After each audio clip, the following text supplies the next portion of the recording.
Bienvenidos a La Oveja Eléctrica, un espacio donde exploramos las hipótesis más interesantes que hace la ciencia para explicar los misterios de la naturaleza. Así es. Por ejemplo, uno de los grandes misterios en la biología es cómo le hacen las palomas o las mariposas monarca para encontrar su camino de regreso a casa. You began this study or this thinking with the analysis of what pigeons do when they return home. How do they return home? This was a kind of seed of the idea you are talking about. Please tell us about this phenomena of pigeons.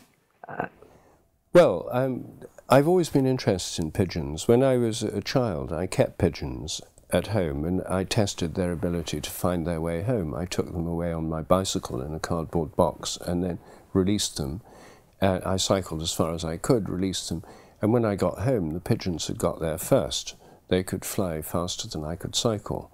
And I asked people how did they do it, and nobody knew. And then when I was doing research at Cambridge, I asked my colleagues how do they do it. Nobody knew, and still nobody knows.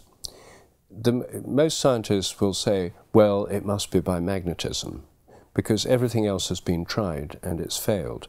It's not remembering the way out, because you can anesthetize the pigeons and take them out, rotating them while they're anesthetized in a wiggly route. And when they can't recover, they'll fly straight home. It's not eyesight, because if you put contact lenses, frosted glass lenses on their eyes, they can fly within half a kilometre of their home. They bump into trees and things, but they can go hundreds of kilometres without being able to see.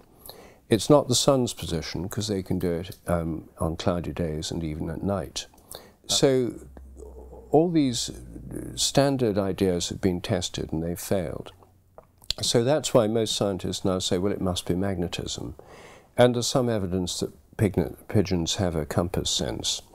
But that really won't explain it. I mean, if you think about it, if you were parachuted into an unknown place and given a compass, the compass would tell you where north is, but it wouldn't tell you where home is.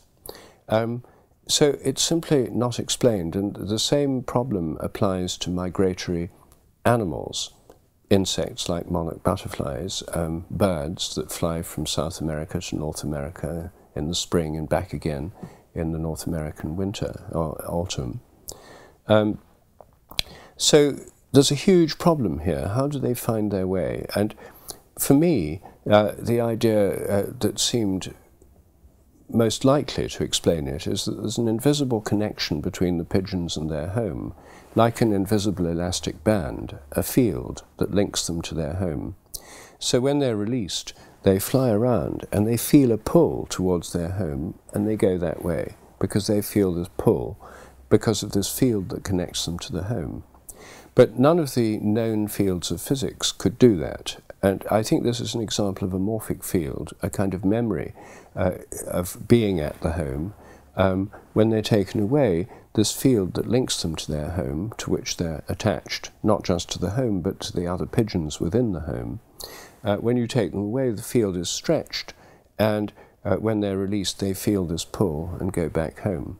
How do you test this hypothesis? Because this is the problem, to test it, you know, because it's a very good idea, but how to test? I know that you've been doing some experiments, but sometimes it seems they work, sometimes it seems they don't work, or at least this is the controversy.